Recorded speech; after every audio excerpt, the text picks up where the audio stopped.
Now I will show the schematic connectivity, how we will do the design, how you have to implement the design in your text. Okay, so this is the HFC architecture. Now we will discuss about the designing technique, how we will implement the design in our system. So this is our hub first. I already told hub consists of CMTS, cable modem termination system, and QAM, quadrature amplitude modulation, Okay, this is the modulation WDM, wide division multiplexer. Here the multiplexer is there. There is two card slots. You have to show in your design. We will design the WLT. WLT means CMTS in HFC. So you have to show the two card slots. From one QM input, it will connect another card, and it is act as a TX. Two transmitting will be there. Why? You have to connect the inner ring, means bidirectional. If one cut, then another will continue the link connectivity. Means redundancy in network will be good. There will be redundancy in network. So one quadrature amplitude modulation is connected to the one card slot. This is card 1 slot. This is card 2 slot. Okay. So this is one TX1. This is one TX2. Both are transmitting. Okay, and that is on both. And one card slot will transmit. One card slot will receive. Receive two port. There is two port of card. There are two cards. That means two transmitting and two receiving port. Okay, and both are connected to transmitting port. Both are connected with the one quadrature amplitude modulation port. Okay, and this is must be less than 20 kilometer, means this half connectivity with a backhaul will be less than 20 kilometer. Okay, now this part is from card to fast fiber node, RXFP, fiber point, fiber concentration point is optical fiber. Okay, transmitting fiber, receiving fiber.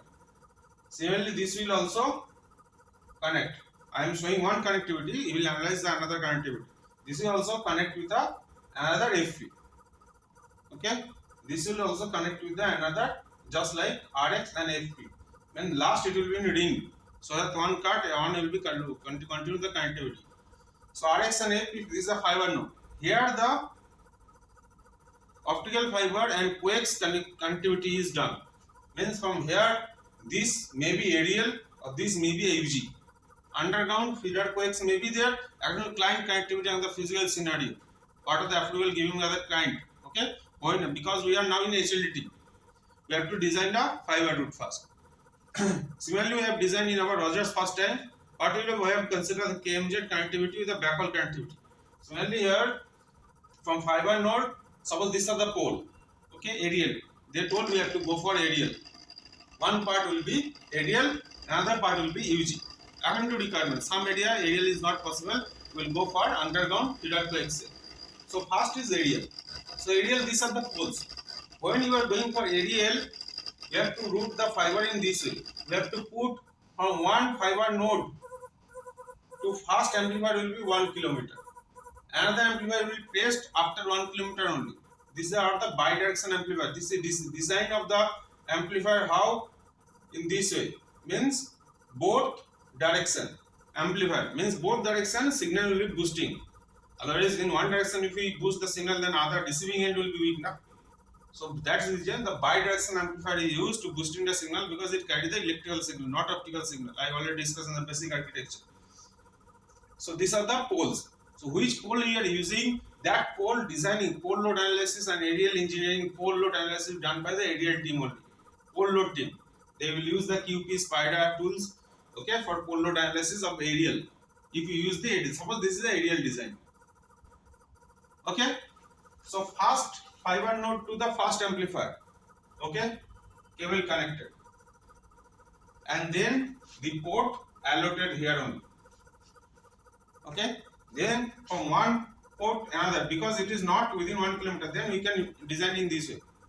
If this pole come after 1 kilometer, then we will add one amplifier again, bidirectional amplifier.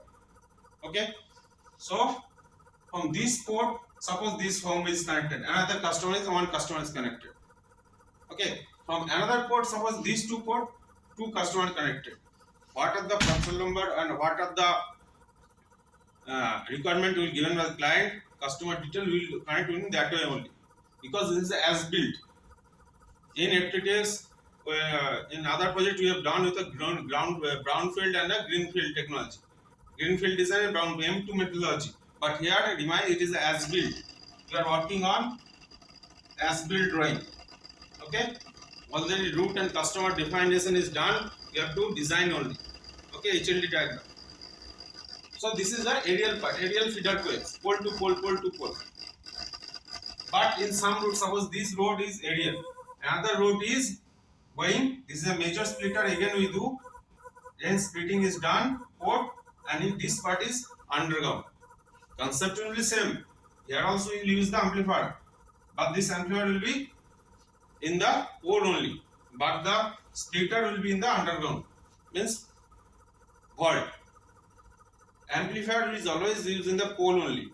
Amplifier, why? The electrical source, some electrical source required, it cannot be used in a chamber. So this is the amplifier, suppose from here to here 1 kilometer. So we use a one amplifier. Okay. In this case, this is the underground route. So underground route 800 feet.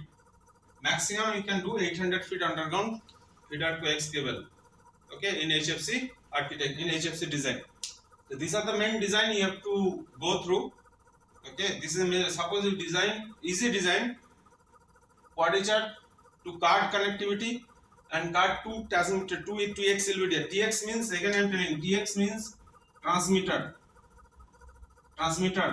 and RX means receiver. Those who are non-technical students, my associates, please note that TX means transmitting. One is transmitting, one is receiving. Okay, and there is two transmitting and two receiving. Why? Because it will connect and it will again come back. This is only one ring, this is only one ring, because there is two ring topology. Means hub is connected with the fiber node will be in the ring topology. Okay, this fiber node again back, because if one cut, then from another route the connectivity will continue. Okay, see, this is also underground. So this is the two junction of the road. Here the pole is not there, then we will go for underground. This is the underground feeder coax cable. Okay, this is the aerial feeder coax cable. Okay, two type of HLD you have to prepare according to client connectivity. If the as built is there in HG, you have to go for UG. If the as built is in aerial, you have to get it. But our main focus will be on the node design, amplifier design, and the fiber design. First is QM to card connectivity, card to fiber node connectivity. What fiber you are using? Suppose you are using 144 fiber. What are the tube? Which tube is going to which fiber? You have to design here. Okay, and fiber node to first amplifier design, then port to port connectivity in the pole. Okay, we will not do the pole load analysis. Pole load analysis will be done by another team. Okay, we will only design this is the HLD architecture of the HFC. In this way, you have to design. Understood?